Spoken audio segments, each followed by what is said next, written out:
ಅವ್ರ ಮೇಲೆ ಕ್ರಮ ತೆಗೆದುಕೊಂತ ತಾಕತ್ತು ಇವ್ರ ಹತ್ರ ಇಲ್ಲ. ಸರ್ಕಾರದಲ್ಲಿ ಒಂದು ಓಲೈಕೆ ರಾಜಕಾರಣ ಮಾಡ್ತಾ ಇದೆ ಅಂತ ಹೇಳಿ ಭಾಷಣ ಮಾಡ್ತಾರೆ. ನೋಡಿ, BJP ಅವರಿಗೆ ಇವಾಗ ಕೆಲಸ ಇಲ್ಲ. ಅವರು ನಮಗೆ ಕೇಂದ್ರ ಸರ್ಕಾರದಿಂದ ಆಗ್ತಾ ಇರೋದು ಅನ್ಯಾಯದ ಬಗ್ಗೆ ಮಾತಾಡಿದ್ರ, ತೆರಿಗೆ ಬಗ್ಗೆ ಮಾತಾಡಿದ್ರ, ರೈತರಿಗೆ ಏನು ಅನ್ಯಾಯ ಕೇಂದ್ರ ಸರ್ಕಾರದಿಂದ ಆಗ್ತಾ ಇದೆ ಅದ್ರ ಬಗ್ಗೆ ಮಾತಾಡ್ತಾರ? ಅವರಿಗೆ ಅಸ್ತಿತ್ವವನ್ನು ಉಳಿಸ್ಕೊಳ್ಳಿಕ್ಕೆ, ಕುರ್ಚಿಯನ್ನು ಉಳಿಸ್ಕೊಳ್ಳಿಕ್ಕೆ, RSSನ ಮನೋವಲಯಕಿಗೆ ಇವತ್ತು ಅವ್ರು ಮಾಡ್ತಾ ಇರೋದು. ಈಗ ಹಿಂದೆ ನಿಮ್ಗೆ ನೆನಪಿದ್ರೆ ಇದೇ ಏನು ಈ ಕರಾವಳಿ ಲ್ಯಾಬ್ರೇಟ್ರಿಗಳನ್ನು ಇವರು ಎಲ್ಲ ಕಡೆ ಎಸ್ಟಾಬ್ಲಿಷ್ ಮಾಡಬೇಕಂತ ಹೊರಟಿದ್ದಾರೆ, ಪ್ರಯೋಗಾಲಯ ಎಲ್ಲ ಕಡೆ. ಕರಿಗೌಡ ನಂಜೇಗೌಡ ನೆನಪಿದೆಯಾ ತಮಗೆ? ಹೋದ ಬಾರಿ ಏನು ಈ ಬಾವುಟದ ಬಗ್ಗೆ ನೆನಪಿದೆಯಾ ತಮಗೆ? ಇವ್ರ ಕೆಲಸನೇ ಇದು. ಇನ್ನು ತನಿಖೆ ನಡೀತಾ ಇದೆ, 20-30 ಜನಕ್ಕೆ ನಾವು ಬಂಧನ ಮಾಡಿದ್ದೀವಿ. ಇನ್ನೇನು ಬೇಕಂತ ಇವರಿಗೆ? ಶಾಂತಿ ಸಭೆಗೂ ಕೂಡ ಬಂದಿಲ್ಲ ಇವರು. ಸ್ವಲ್ಪನ ನಾಚಿಕೆ ಇದೆಯಾ ಇವರಿಗೆ? ಇವರು ಏನೋ ಭಾಳ ದೊಡ್ಡ ದೇಶ ಪ್ರೇಮಿ ಅಂತಾರಲ್ಲ, ಯಾಕಪ್ಪ ಇಂಡಿಯಾ ಈಗ ಪಹಲ್ಗಾಮ್ ಟೆರರ್ ಅಟ್ಯಾಕ್ ಆದಮೇಲೆ ಇವರು ಯಾಕೆ ಇಂಡಿಯಾ ಪಾಕಿಸ್ತಾನ ಮ್ಯಾಚ್ ಆಡ್ತಾ ಇದ್ದಾರೆ? ಏನಾದರೂ ಅದಕ್ಕೆ ಪಹಲ್ಗಾಮ್ ಅಟ್ಯಾಕ್ ಬಗ್ಗೆ ಸಮಾಧಾನದಂಥ ಉತ್ತರ ಸಿಗ್ತಾ ನಮ್ಗೆ ಎಲ್ಲಿಗಾನ? ಅದ್ರ ಬಗ್ಗೆ ಯಾಕೆ ಕೋರ್ಟಿಗೆ ಹೋಗಲ್ಲ ಇವರು? ಅದರಿಂದ ನಮ್ಮ ದೇಶದವರಿಗೆ ಧಕ್ಕೆ ಆಗ್ತಾ ಇಲ್ವಾ? ಯಾವುದೋ ಕೆಲ್ಸಕ್ಕೆ ಬರಲಾರ್ದಕ್ಕೆ ಕೋರ್ಟಿಗೆ ಹೋಗೋದು, ಯಾವುದೋ ಒಂದು ಕೆಲ್ಸಕ್ಕೆ ಬರಲಾರ್ದಕ್ಕೆ ಇವರು ರಾಜಕೀಯ ಬೇಳೆ ಬೇಯಿಸ್ಕೊಳ್ಳಿಕ್ಕೆ. ಏನಾಯ್ತು ರೀ, ಹೋದ ಬಾರಿನೂ ಮಾಡಿದ್ರಲ್ಲ ಗಲಾಟೆ. ಮಂಡ್ಯ ಚಲೋ ಮಾಡಿದ್ರು, ಮದ್ದೂರು ಚಲೋ ಮಾಡಿದ್ರು, ಏನಾಯಿತು? ಮೊನ್ನೆ ಧರ್ಮಸ್ಥಳಕ್ಕೆ ಹೋದ್ರು, ಧರ್ಮಸ್ಥಳ ಚಲೋ ಮಾಡಿದ್ರು. ಯಾರು ಪರವಾಗಿ ಮಾಡಿದ್ರು ಧರ್ಮಸ್ಥಳ ಚಲೋ? ಧರ್ಮಾಧಿಕಾರಿಗಳು ಪರವಾಗಿ ಮಾಡಿದ್ರು. ಸೌಜನ್ಯ ಮನೆಗೆ ಹೋಗಿದ್ರಲ್ಲ, ಸೌಜನ್ಯ ಅವ್ರ ಮನೆಗೆ ಹೋಗಿದ್ರಲ್ಲ, ಅದು ಯಾರು ಪರವಾಗಿ ಹೋಗಿದ್ರು? ಎಡದೋಣಿನಲ್ಲೂ ಇಡುತ್ತಾರೆ ಕಾಲು ಇವರು. ಇವ್ರದ್ದು ಕೆಲಸನೇ ಇಷ್ಟು ಇವ್ರೆ. ಆಮೇಲೆ ಯಾರ್ಯಾರು ಇವತ್ತು ನಮ್ಗೆ ಹೇಳ್ತಾ ಇರೋದು ನೀತಿ ಪಾಠ? ಯಾರು ಬೋಗಸ್ ಸ್ಟ್ಯಾಚ್ಯೂ ಕಟ್ಟಿದವರ, ಪರಶುರಾಮ್ ಸ್ಟ್ಯಾಚ್ಯೂ ಕಟ್ಟಿದವರು, ಅವ್ರು ನಮ್ಗೆ ನೀತಿ ಪಾಠ ಹೇಳ್ತಾ ಇದ್ದಾರೆ ಇವತ್ತು. 21 ಅರೆಸ್ಟ್ ಮಾಡಿರೋರೇನು ಅಮಾಯಕರೇನ್ರಿ? ತನಿಖೆ ಮಾಡ್ತಾ ಇದೀವಲ್ಲ. ಸರ್ಕಾರ ಬಗ್ಗೆ ಅವ್ರಿಗೆ ಅಭಿವೃದ್ಧಿ ಬಗ್ಗೆ ಆಗಲಿ, ಗ್ಯಾರಂಟಿಗಳ ಬಗ್ಗೆ ಮಾಡಲಿ, ಅದಕ್ಕೇನಂತೆ? ಅವ್ರಿಗೆ ಅಲ್ಲೇ ಅಲ್ವಾ ರಿಪೋರ್ಟ್ ಮಾಡೋದು? ಇನ್ನೆಲ್ಲಿ? ಇದೆಲ್ಲ ಕೇಂದ್ರದಿಂದಾನೇ ಆಗ್ತಾ ಇರೋದಲ್ಲ. ಈಗ ಅಲ್ಲಿಗೆ ಹೋಗಿಲ್ಲ ಅಂದರೆ ಇನ್ನೆಲ್ಲ ಹೋಗ್ತಾರೆ? ಇಲ್ಲಿ ಶಾಂತಿ ಸಭೆ ಬನ್ನಿ ಅಂದರೆ ಬರೋದಿಲ್ಲ. ಏನು ಇಂಟೆನ್ಷನ್ ಇವ್ರದ್ದು? ಸರ್ಕಾರ ಒಂದು ಶಾಂತಿ ಸಭೆ ಕರೆದ್ರೆ ಯಾಕ್ರಿ ಬರೋದಿಲ್ಲ ಇವರು? ಅಲ್ಲಿ ಹೋಗಿ ಏನು ಮಾಡೋದಿದೆ ಅಮಿತ್ ಶಾ ಅವ್ರ ಹತ್ರ? ಅಮಿತ್ ಶಾ ಅವರೇ ಲೆಟರ್ ಕಳಿಸಿದ್ದಾರೆ ತಮ್ಮ ಮಾಹಿತಿಗೋಸ್ಕರ. ಹೋದ ವರ್ಷ ನಮಗೆ ದಯವಿಟ್ಟು ಯಾವುದು ಕೇಸ್ಗಳು ಕೊಡಬೇಡಿ CBIಗೆ, ನಮ್ಮಲ್ಲಿ ಏನೋ ಸಿಬ್ಬಂದಿಗಳು ಕೊರತೆ ಇದೆ, ನೀವೇನಾದರೂ ಕೇಸ್ಗಳು ಕೊಟ್ಟರೆ ಸಿಬ್ಬಂದಿಗಳು ನೀವೇ ಕೊಡಬೇಕು, ಗಾಡಿ ನೀವು ಕೊಡಬೇಕು, ಕಚೇರಿ ನೀವು ಕೊಡಬೇಕು, ಅದ್ರ ಖರ್ಚು ವೆಚ್ಚ ನೀವೇ ಕೊಡಬೇಕು ಅಂದ್ಬಿಟ್ಟು ಪತ್ರ ಇದೆ ರಜನೀಶ್ ಗೋಯಲ್ ಅವರಿಗೆ, ಹಿಂದಿನ ಚೀಫ್ ಸೆಕ್ರೆಟರಿಗೆ ಬರೆದಿರೋದು. ಮಾತಿದ್ರೆ CBI ಕೊಡಿ, NIA ಕೊಡಿ. ಮಾತಾಡ್ತಿದ್ರೆ ಬಾಂಗ್ಲಾದೇಶಿಗಳು ಬಂದಿದ್ದಾರೆ ಅಂತ. ಏನಿದು? ಬಾಂಗ್ಲಾದೇಶಿಗಳು ಕರ್ನಾಟಕಕ್ಕೆ ಬೆಂಗಳೂರಿಗೆ ಬರಬೇಕಂದ್ರೆ ಎಲ್ಲಿಂದ ಬರ್ತಾರ್ರಿ? ಏರ್ ಡ್ರಾಪ್ ಆಗ್ತಾರಾ? ಗಡಿ ಕಾಯೋದು ಜವಾಬ್ದಾರಿ ಯಾರ್ದು? ಪರಮೇಶ್ವರ್ ಸಾಹೇಬ್ರದ? ಎಲ್ಲ BJP ರೂಲ್ಡ್ ಸ್ಟೇಟ್ಸಿಂದ ಬರ್ತಾ ಇದ್ದಾರಲ್ಲ. UP, ಮಧ್ಯಪ್ರದೇಶ, ನಿಮ್ಮ ಆಂಧ್ರ, ಅದಾದಮೇಲೆ ತಾನೇ ಕರ್ನಾಟಕ ಬರೋದು. ನಿಮ್ಮ ಕೋಸ್ಟ್ ಲೈನನ್ನು ಗಾರ್ಡ್ ಮಾಡೋ ಜವಾಬ್ದಾರಿ ಯಾರ್ದು? ಅದನ್ನು ಪರಮೇಶ್ವರ್ ಸಾಹೇಬ್ರದ? ಏನು ಇವರು ತಲೆ ಎಲ್ಲ ಬುಡ ಇಲ್ಲ ಮಾತಾಡೋಕ್ಕೆ. ಸ್ವಲ್ಪ ಲಾಜಿಕಲ್ ಆಗಿ ಮಾತಾಡಿದ್ರೆ ನಾವು ಉತ್ತರ ಕೊಡ್ಬೋದು. ಹೋಗಿ ಅಮಿತ್ ಶಾ ಅವ್ರಿಗೆ ಭೇಟಿ ಆದರೆ ಆಗ್ತಾರೆ. ನಾಳೆ ಈ ಆಶ್ಚರ್ಯ, ನನಗೇನು ಆಶ್ಚರ್ಯ ಇಲ್ಲ. ಇವತ್ತು ಅಮಿತ್ ಶಾ ಹತ್ರ ಹೋಗಿದ್ದಾರೆ, ನಾಳೆ ಮೋಹನ್ ಭಾಗವತ್ ಅವ್ರ ಹತ್ರನೂ ಹೋಗ್ತಾರೆ. ಏನು ಅದರಲ್ಲಿ ಏನು ಆಶ್ಚರ್ಯ ಪಡೋದಿಲ್ಲ. ಎಲ್ಲ ಹೋಗಿ ಅಳ್ಬೇಕಲ್ಲ. ಅವರಿಂದ ಏನು ಸರ್ಟಿಫಿಕೇಟ್ ತೊಗೊಂಡೋಗಿದ್ದಿದೆ ನಾವು? ಮಂಗಳೂರು ಕುಕ್ಕರ್ ಬ್ಲಾಸ್ಟ್ ನೆನಪಿದೆಯಾ ಸರ್ ತಮಗೆಲ್ಲರಿಗೂ? ಮಂಗಳೂರು ಕುಕ್ಕರ್ ಬ್ಲಾಸ್ಟ್ನಲ್ಲಿ ಅಕ್ಯೂಸ್ಡು ಟ್ರೈನಿಂಗ್ ಎಲ್ಲಿ ತಗೊಂಡಿದ್ದ? ಅರ್ಗ ಜ್ಞಾನೇಂದ್ರ ಅವರ ಊರಿನಲ್ಲಿ. Who is mister Araga Jnanendra? The then home minister. ಇವ್ರು ಮಾತಾಡ್ತಾ ಇದ್ದಾರಾ? ಆವಾಗಿನ ಗೃಹ ಸಚಿವರ ಊರಿನಲ್ಲಿ ತರಬೇತಿ ಪಡೆದು ಮಂಗಳೂರು ಕುಕ್ಕರ್ ಬ್ಲಾಸ್ಟ್ ಮಾಡ್ತಾನೆ ಅಂದರೆ ಅಸಮರ್ಥರು ಯಾರ್ರೀ?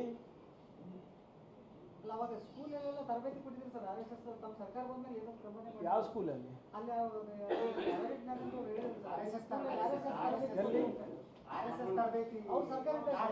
ನೋಡಿ, ಯಾವುದೇ ಖಾಸಗಿ ಶಾಲೆಯಲ್ಲಿ ಅವರು ಮಾಡಿದರೆ ನಮ್ಮ ನಿಯಂತ್ರಣ ಇಲ್ಲ ಅದಕ್ಕೆ. ಅದು ಏನಾದರೂ ಅವರು ಆಸ್ ಲಾಂಗ್ ಆಸ್ ಅದೇನು ಅನ್ಕಾನ್ಸ್ಟಿಟ್ಯೂಷನಲ್ ಇಲ್ಲ, ಕಾನೂನು ವಿರುದ್ಧವಾಗಿಲ್ಲ, ಅವ್ರು ಏನಾದರೂ ಮಾಡ್ಕೊಳ್ಳಿ ಪ್ರಚಾರ. ಆದರೆ ಕಾನೂನನ್ನು ಕೈಗೆ ತಗೊಳ್ಳುವಂಥ ಪಾಠಗಳು ಇಲ್ಲೆಲ್ಲಾದರೂ ನಡೀತಾ ಇದೆ, ಅದಕ್ಕೆ ವಿರುದ್ಧ ಸರ್ಕಾರ ಕ್ರಮ ತಗೊಂಡು ಅಲ್ಲ, ಸಂಗಮೇಶ್ವರ ಸ್ಟೇಟ್ಮೆಂಟ್ ಬಗ್ಗೆ ನಿಮ್ಮ ಒಪಿನಿಯನ್? ಸಂಗಮೇಶ್ವರ್, ನೀವು ಸುಮ್ಮನೆ ಅಮಾಯಕರನ್ನ ನೀವು ಮುಂದಿಟ್ಕೊಂಡು ಪ್ರತಿಭಟನೆ ಮಾಡೋದು ಬಿಟ್ಟು ಫಸ್ಟು ನಿಮ್ಮ ಮಕ್ಕಳಿಗೆ ವಿದೇಶದಿಂದ ವಾಪಸ್ ಕರೆಸಿ, ಅವರ ಉದ್ಯೋಗದಿಂದ ಬಿಡಿಸಿ, ಅವ್ರ ಬಿಸ್ನೆಸ್ಸಿಂದ ಬಿಡಿಸಿ, ಅವರಿಗೆ ಫಸ್ಟು ಮದ್ದೂರು ಚಲೋ ಮಾಡೋಕ್ಕೆ ಹೇಳಿ. ಬರೇ ಬಡವರಿಗ ಇವೆಲ್ಲ, ಬಡವ್ರ ಮಕ್ಕಳಿಗ ಇವೆಲ್ಲನೂ? ಎಲ್ಲಿ ನಿಮ್ಮ ಮಕ್ಕಳೆಲ್ಲ ಯಾಕಪ್ಪ ಬರ್ತಾ ಇಲ್ಲ ಧರ್ಮಸ್ಥಳಕ್ಕೆ? ನಿಮ್ಮ ಮಕ್ಕಳೆಲ್ಲ ಯಾಕಪ್ಪ ಕೇಸರಿ ಶಾಲೆ ಹಾಕ್ಕೊಂಡು ಹೋಗ್ತಾ ಇಲ್ಲ ಮಂಡ್ಯ ಚಲೋಗೆ, ಮದ್ದೂರು ಚಲೋಗೆ? ಬರೇ ಬಡವ್ರು ಬೇಕಾ ನಿಮಗೆ? ಬಡೇ ನಿಮ್ಮ ಮಕ್ಕಳೆಲ್ಲ ವಿದೇಶದಲ್ಲಿ ಓದಬೇಕು, ಒಳ್ಳೊಳ್ಳೆ ಬಿಸ್ನೆಸ್ ಮಾಡಬೇಕು. ಅವ್ರಿಗೆ ಯಾಕ್ರಿ RSS ಶಾಖ ಕಳಿಸ್ತಾ ಇಲ್ಲ ಧರ್ಮ ರಕ್ಷಣೆಗೆ, ಗೋರಕ್ಷಣೆಗೆ? ತೆಗೆದು ನೋಡಿ ಯಾರ್ಯಾರ ಮಕ್ಕಳು ಏನೇನು ಮಾಡ್ತಾ ಇದ್ದಾರೆ ಅಂತ. ಬಡೇ ಬಡವ್ರ ಮಕ್ಕಳಿಗೆ, ಅಮಾಯಕರಿಗೆ, ಹಿಂದುಳಿದ ವರ್ಗದವರಿಗೆ, ದಲಿತರಿಗೆ ದೇಶದ ಪಾಠ ಅಂತೂ ಏನು ಹೇಳ್ಕೊಡೋದಿಲ್ಲ. ಬರೀ ಹಿಂಗೆ ಪ್ರಚೋದನೆವಾದಂಥ ಪಾಠಗಳು ಹೇಳ್ಕೊಟ್ಟು ಅವ್ರಿಗೆ ಬಿಡ್ತೀರಾ? ಎಲ್ಲಿ ನಿಮ್ಮ ಮಕ್ಕಳಿಗೆಲ್ಲ ಬೀದಿಗಿಳಿಸಿ ನೋಡೋಣ, ಅವಾಗ ಮಾತಾಡಿ.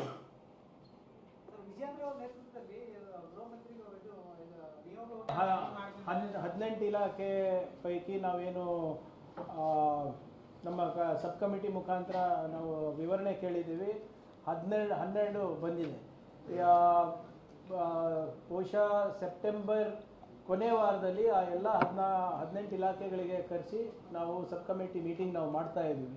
ಏನೇನು ವೇಕೆನ್ಸಿಗಳಿದೆ, ಎಷ್ಟು ಮಾಡಿದ್ದೀರಾ, ಏನಿಲ್ಲ ಅಂತ. ಮತ್ತು ನಮ್ಗೆ ಗೊತ್ತಿರೋ ಹಾಗೆ ಇದು ಒಳ ಮೀಸಲಾತಿ ಬಂದಿರೋದ್ರಿಂದ ಸ್ವಲ್ಪ ಸ್ಟಾಪ್ ಆಗಿತ್ತು. ಇವಾಗ ಅದು ಕ್ಲಾರಿಟಿ ನೀಡಿರೋದ್ರಿಂದ ಕ್ಯಾಬಿನೆಟ್ ಸಬ್ ಕಮಿಟಿನಲ್ಲಿ ಅದನ್ನು ಚರ್ಚೆ ಮಾಡಿ ತಮಗೆ ವರದಿ ಸಲ್ಲಿಸ್ತೀವಿ.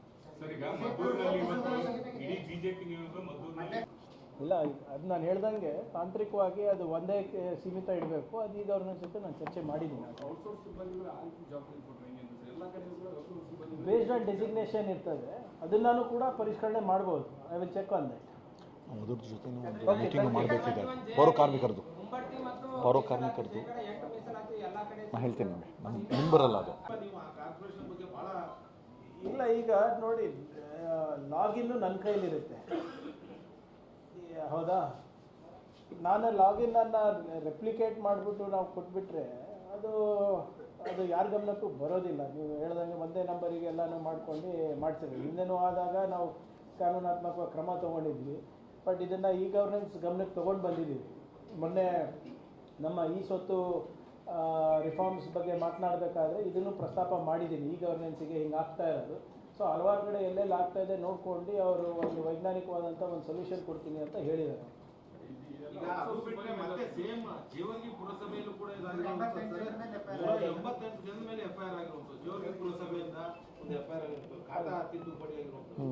ಯಾವುದೋ 20 ವರ್ಷದ ಹಿಂದೆ ಮಾಡಿದಂಥ ಸ್ಟೇಟ್ಮೆಂಟ್ ಅಂತ ಅವರು ಕೊಟ್ಟಿದ್ದಾರೆ.